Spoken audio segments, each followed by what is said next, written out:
আজকে বানিয়ে নিচ্ছি সহজ সুস্বাদু আর একেবারে রেস্টুরেন্টের মতো স্বাদের একটি পনিরের রান্না, ক্রিমি ভেজ পনির কারি। পনিরের সাথে থাকছে আলু, মটরশুঁটি, ক্যাপসিকাম, আরও কিছু সাধারণ উপকরণ। সব কিছু মিলিয়ে তৈরি হবে একটি সুন্দর ক্রিমি গ্রেভি, যার স্বাদ হবে একদিকে মশলাদার আর অন্যদিকে বেশ মোলায়েম।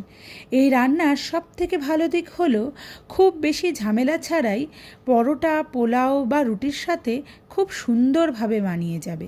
চলুন দেরি না করেই দেখে নেওয়া যাক কীভাবে সহজে তৈরি করা যায় এই অসাধারণ ক্রিমি ভেজ পনির কারি।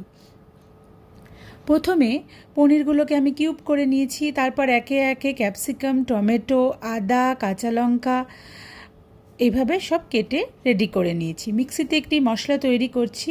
আদা দিয়ে দিচ্ছি, এখানে আমি কয়েকটি কাঁচা লঙ্কা, আমি এখানে 2টো কাঁচা লঙ্কা ব্যবহার করেছি, আপনারা চাইলে বেশি দিতে পারেন।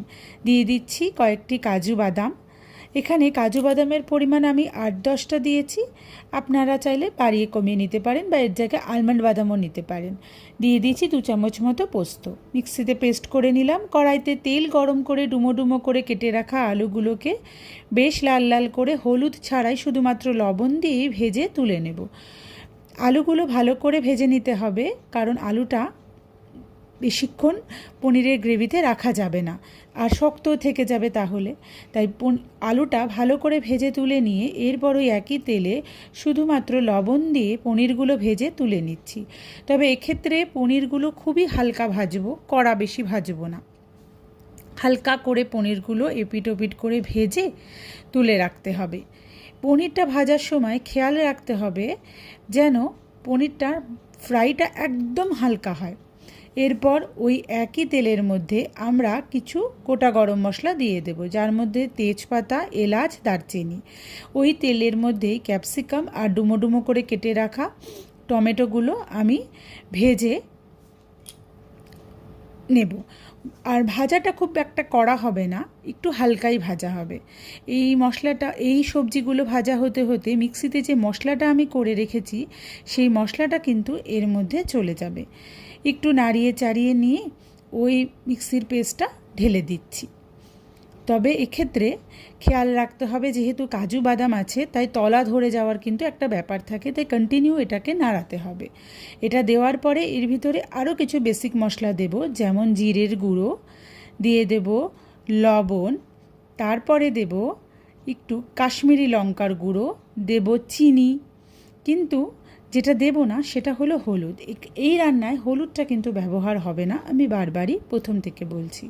আর কাশ্মীরি লঙ্কার গুঁড়োটা দেওয়াতে রান্নাটা খুব সুন্দর দেখতে হবে।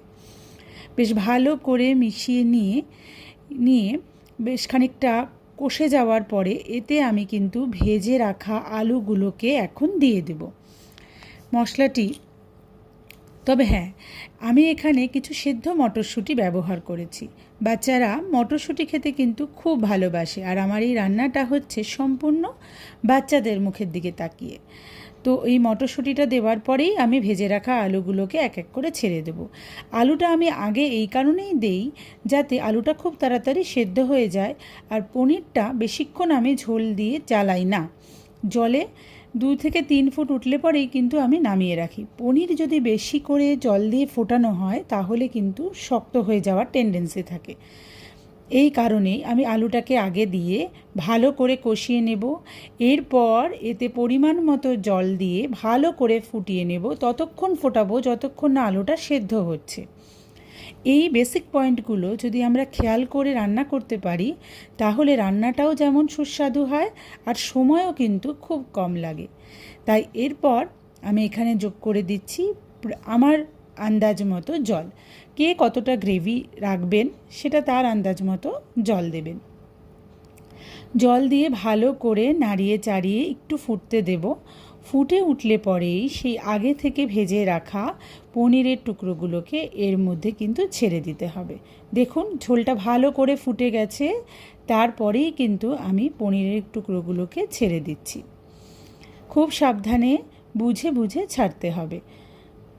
এরপর একটু নাড়িয়ে নেব আর একটু ঢেকে দিতে হবে, ঢেকে দিয়ে যাতে ভালো মতো ফুটে ওঠে। দেখুন ফুটে উঠেছে। দিয়ে দিচ্ছি আরেকটু চিনি আর দিয়ে দিচ্ছি একটু ফ্রেশ ক্রিম। ঘরে যদি ফ্রেশ ক্রিম না থাকে কোনো অসুবিধা নেই, না দিলেও কোনো অসুবিধা নেই। আমার ঘরে ছিল, আমি দিয়েছি। আর এটা দেওয়াতে কিন্তু বেশ সুন্দর একটা টেস্ট এসছে।